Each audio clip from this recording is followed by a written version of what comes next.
On est parti pour une nouvelle capsule vidéo. Aujourd'hui, on va parler méditation. Suite à cette question que j'ai reçue, je cherche souvent des méditations guidées pour lâcher prise ou se relaxer. Comment apprendre à méditer? Alors, ça me paraît important de redéfinir ce que c'est que la méditation. Qu'est-ce que c'est que méditer? Et pour ça, je vais utiliser les propos de Thich Nhat Hanh qui nous dit que la méditation n'est pas une évasion, c'est une rencontre sereine avec la réalité. Donc en fait, c'est pas fait pour lâcher prise à la base. Donc voilà, donc il y a quelque chose qui m'embête avec la question qui m'est posée parce qu'on me demande une méditation guidée pour lâcher prise, sauf que méditation et lâcher prise, en fait, c'est pas, ça marche pas ensemble si on s'arrête au sens propre du terme méditation selon là ce que nous évoque Thich Nhat Hanh. En fait, c'est pas fait pour s'évader, c'est pas fait pour se relaxer, pour arrêter de penser pour arrêter de penser tout court. C'est pas du tout ça l'exercice de la méditation. C'est plutôt prendre conscience de ce qui est là, dans l'instant, et apprendre à l'accepter. C'est ça, méditer.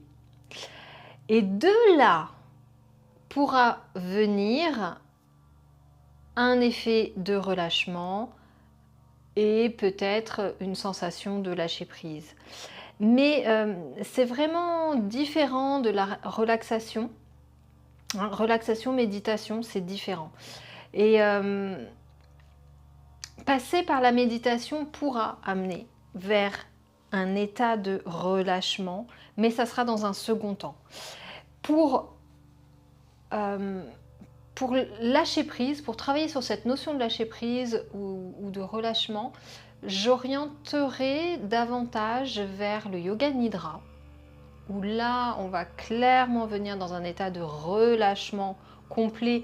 Et en nidra, on peut guider une séance par rapport à cette thématique du lâcher prise, ou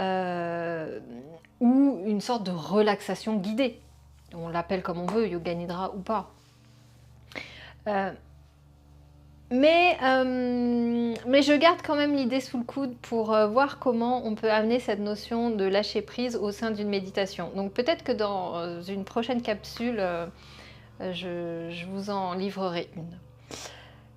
Alors, je vais répondre à la suite de la question « Comment apprendre à méditer ?» En effet, c'est pas forcément évident au départ. Et c'est quelque chose qui va passer par le faire plutôt que par le fait de lire tout un tas de choses sur la méditation et comment méditer. Et même là, le fait d'écouter ce que je vais te raconter sur comment faire pour méditer, il va falloir à un moment donné que tu tentes l'expérience, que tu vives le truc pour petit à petit comprendre un peu mieux ce que c'est que méditer. Quelques points, quelques tips quand même pour démarrer. Alors, pour faire l'exercice, pour apprendre en faisant, ça va être important déjà que tu t'installes de façon confortable. La façon dont tu es installé est importante parce que bon, voilà. Je bug, je sais où je veux y aller. Là, je ne sais pas si je couperai ou pas, on verra. Tu peux t'installer, alors bien souvent on voit les yogis en tailleur, voire même en lotus qui méditent. Bon, si tu es confortable comme ça, vas-y. Si c'est pas le cas, on s'en fout. Tu t'assois sur une chaise, les deux pieds sur le sol ou sur ton canapé. Faire gaffe parce que tu vas être un peu en arrière, puisque nous, ce qui nous intéressait, c'est d'avoir le dos redressé, d'avoir la colonne dans son axe, ou bien à terre, tu rehausses le bassin avec un support, avec des briques, avec un coussin, 2 coussins, 3 coussins, ce que tu veux, jambes en tailleur, si tu es bien comme ça. Le dos redressé. on ne cherche pas à se détendre, à se relaxer, à s'abandonner. On cherche à conserver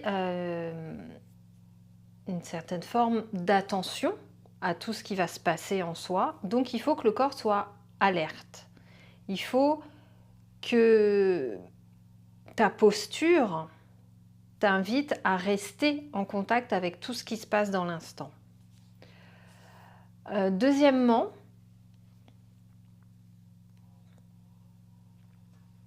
une fois que tu es installé, tu vas relâcher les épaules, tu vas fermer les yeux, tu peux faire un scan corporel en relâchant les yeux, relâchant la mâchoire, laissant les épaules tomber, laissant les coudes tomber vers le sol, détendre les poignets, les doigts, relâcher le bas du dos, etc., etc.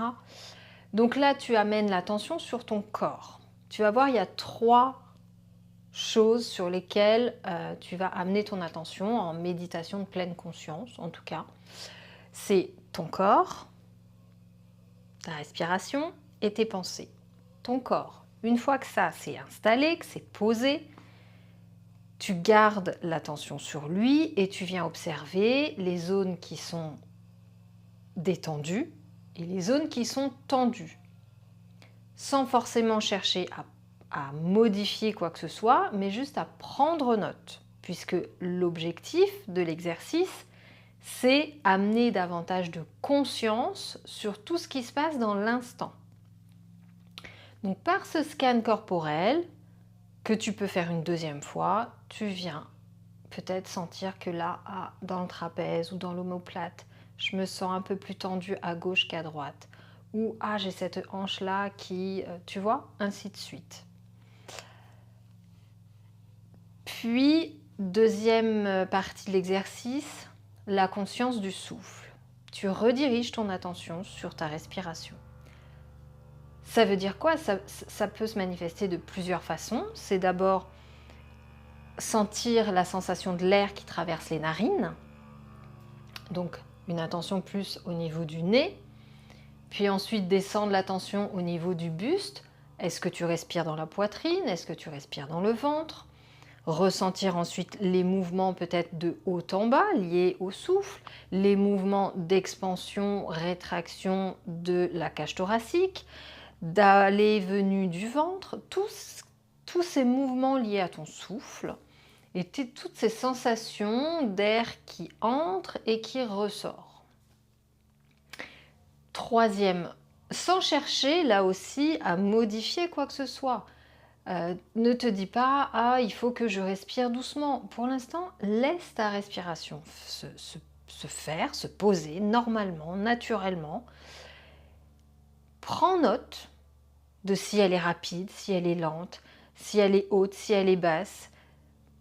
Et tu verras que petit à petit, ça va se calmer, ça va se poser, etc. Et le troisième point, ce sont tes pensées, ce sont l'observation des pensées. Donc, je rappelle, ne penser à rien, c'est pas possible, en tout cas pas longtemps, puisqu'on a des milliers de pensées par jour et que c'est normal. Par contre, ce qui est intéressant, c'est d'observer les pensées qui nous traversent. Ça, c'est un exercice intéressant. Ça veut dire prendre la posture de témoin. Ça veut dire prendre une sorte de distance par rapport à soi. Alors, comme si tu allais vers l'arrière ou vers le haut, tu te voyais du dessus ou de derrière ou de côté, peu importe. Mais à un moment donné, j'étais en train de penser à ça. Je ne me suis pas rendu compte, mais mes pensées m'ont embarqué dans ceci, cela. Et là, quand tu t'en rends compte, tu reviens à ton souffle. Et le fait d'observer ces pensées, ça va te permettre de te rendre compte, est-ce que ce sont des pensées constructives? Est-ce que ce sont des pensées destructives? Tu vois, quel genre de pensée t'embarque? Et ce qui fait que tu vas progressivement apprendre à sortir de ce mode de pilotage automatique au niveau des pensées. Et tout du moins les déceler plus vite lorsque ça arrivera. Ceci pour éviter qu'elle ne t'emmène dans des choses qui sont pas bénéfiques pour toi en fait. Donc ce sont les 3 points d'attention en méditation de pleine conscience. Il y a plusieurs techniques de méditation. Là, je parle de méditation de pleine conscience. Conscience du corps, conscience du souffle, conscience des pensées. Tu pourrais ajouter un exercice de conscience de tous les sens, hein, de l'odorat, de l'ouïe, de la vue, du toucher, du goût, en les fragmentant et puis en te concentrant d'abord sur toutes les odeurs que tu sens, puis toutes les lumières que tu vois sous tes yeux, puis tous les sons que tu entends, proches, lointains, à l'extérieur, à l'intérieur, etc., etc. Ça t'amène dans une dimension de pleine présence à l'ici et maintenant. Et puis, une fois que tu as fait toutes ces petites étapes-là, pardon, une à une, tu vas te retrouver avec une espèce d'attention globale. Attention globale, conscience globale de tout ça, de ton souffle, de tes pensées, de ton corps, de tes 5 sens. Au début, ça peut demander du temps. C'est pour ça que c'est intéressant de faire les exercices de façon fragmentée. Et puis, plus tu vas être entraîné et plus tu vas pratiquer régulièrement, plus ces étapes, tu vas pouvoir les passer plus rapidement, comme un checkpoint avant de décoller, comme le pilote avant de décoller de son avion, il va checker toute sa liste là qu'il connaît par cœur. Ben, tu vas checker tout ça plus vite et tu te sentiras dans une attention globale un petit peu plus rapidement. Et j'ai envie de dire, à la limite, on s'en fout si c'est rapide ou pas. Le principal, c'est juste que tu fasses une expérience de ce qui se passe en toi dans l'instant.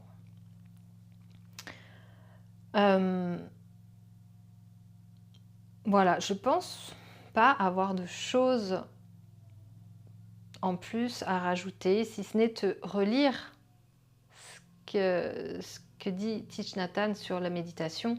Ce n'est pas une évasion, c'est une rencontre sereine avec la réalité. Donc ça veut dire qu'il y a une notion d'acceptation de ce qui se passe là dans l'instant. Sur ces bonnes paroles, comme on dit, je te souhaite une bonne journée et peut-être à bientôt pour une méditation guidée. Bye bye.